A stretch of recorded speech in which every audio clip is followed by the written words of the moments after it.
Hi, my name is Joe Bruno. I'm the new chair of the Maine Republican Party. I'm a 5-term former legislator and served 1 term on the Appropriations Committee and 2 terms in House Republican leadership. This show is going to be to inform you, the voter of Maine, on issues affecting your pocketbook and things that affect your daily life as a citizen of Maine. We will analyze things like the state budget, school consolidation, and tax relief. I hope to inform you so that you can be a more informed voter. Feel free to look at our website, mainegop.com, to learn some of the issues, and we will continue to inform you every couple of weeks, and I look forward to seeing you.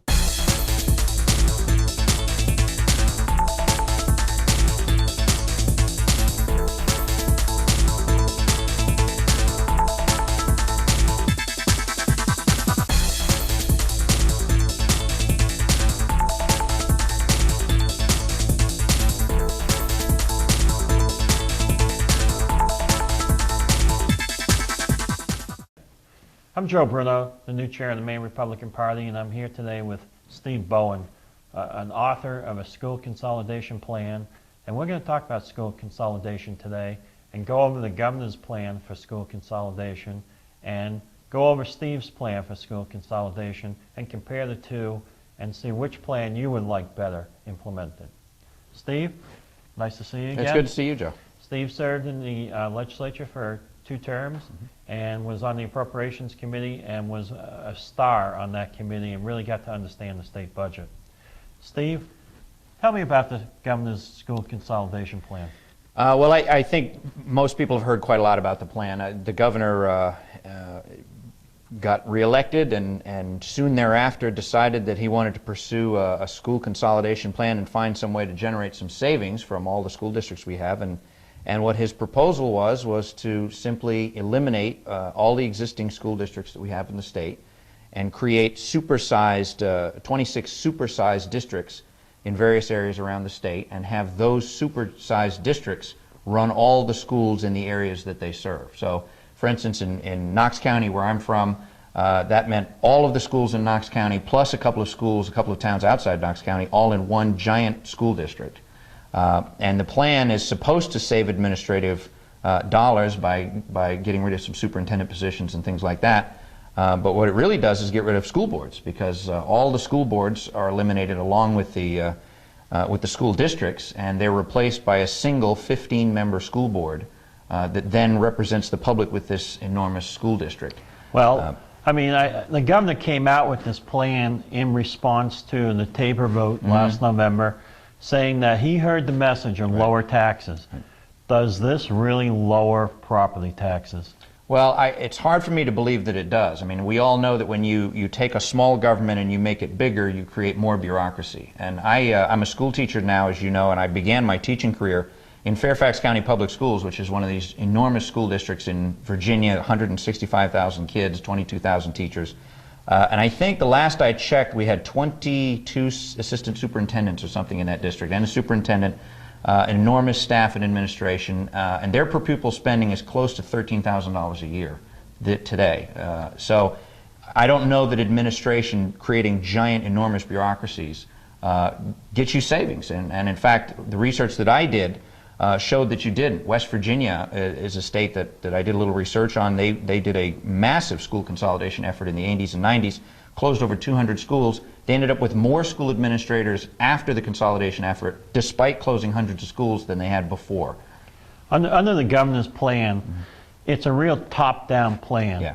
He says, all I'm going to do is I'm going to pay you a certain amount of money for administration. You figure it out at the local level. Now that takes away all local control. Right. Yeah.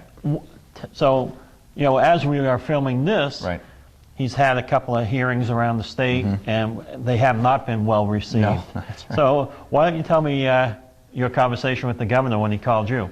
Well, I talked to him a week or so ago, and it was right after our plan came out. We released our plan, it would be last Thursday from today, and the next day I heard from him at lunchtime. I was having my lunch break at school from teaching, and the phone rang, and they said, well, the governor wants to talk to you. So he had read about the proposal and wanted to know how we were going to put forward a plan that could generate some savings, which is what he was interested in, and still keep the local control, because I think by that point he'd had 1 or 2 public hearings. He'd been in Lewiston, he'd been in Berwick, he'd been around.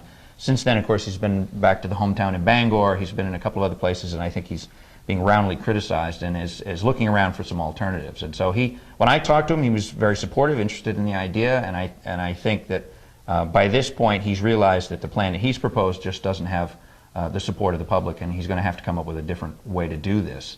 How does tell us about your plan? Yeah. And how does it? Can you compare the governor's plan to your plan, and how the two diverge, but still arrive in the cost savings? Yeah. What we did is working with Maine Heritage Policy Center, which published this, who I work with. We started just looking at other states. Well, there's got to be other ways to do this. You know, for whatever reason, of all your years in Maine politics, that for some reason we end up inventing these new way to do things that no one has ever tried before, and you keep hearing, well, you know, like Dirigo Health, well, nobody's ever tried this before, but it'll work for us, kind of a thing. And so we started looking around at other states and trying to figure out, is there another way that we could do this? And the model that we happened upon was what's called educational service districts, or educational service agencies. And what it is situations where sometimes it's simply a few school districts that get together to share some resources. In some states, they're much more well developed. They're developed in statute, and they're set up, and every school district in the state is part of one. And what they are essentially is a way for school districts to regionalize some of their services, like back office operations or busing or food service, payroll and things like that, special ed services. And they can regionalize those services and get an economy of scale and save money, but still keep their local school boards. And so how the ESD structure would work, as we've laid it out in our plan, is you keep all your local school boards, you keep your local districts, and each of those boards sends a member to a regional board that then decides, you know, what services make sense in our area to regionalize. Maybe busing makes sense, that, you know, we should have one bus fleet that we all share, or maybe it makes sense to do special ed services, or maybe to do professional development of all our teachers, and so that way we can combine and have better programs for teachers and students. So this way you keep the decision local. It's not a top-down model, as you were just saying, where you decide in Augusta what these school districts need. It's getting community leaders, local school boards, local superintendents together, talking about what the needs of the community are, and then you regionalize those services that make sense to regionalize. It's a lot like what businesses do. You know, businesses, I live right around the corner from a Camden National Bank facility that does all of their operations for all their bank branches. Camden National is a big bank. It's all over this part of the state, and they have one center where they do all their back office operations, and they run they don't run separate services in every branch. They do it all in one place. And so that's kind of the business model that this is based on. Right. So this is you're basing your plan on a business model that has been proven. Sure. You know, businesses do this. Right. Every chain drugstore, which I'm very familiar with. Sure. Yeah. We do that. Yeah. We have a centralized location where we do all the accounting, and we get distribution out from the central office, which makes a whole lot more sense and is much more efficient than what we currently have in place. Right. I think we agree, Steve, that there is a problem with tax dollars being spent on a lot of bureaucracy in Maine. That's right. We agree on that. Yep. The governor came forth with a plan. The problem is this governor popular enough to sell his plan? Right. And I think that is one of the issues. Whenever you propose a bold plan like he's put forth, you have to be a pretty popular governor to sell it. Yeah. The idea of taking away local control is a very important thing in Maine and in Maine politics. Local school boards, you know, that's where people feel a connection to the school. Sure. Parents get involved. Local parents run for school committees. When you look at the makeup of school committees in Maine, it's made up of young parents who want to be involved. And that's how they do it. Don't you think the governor's plan just gets away from all that, and you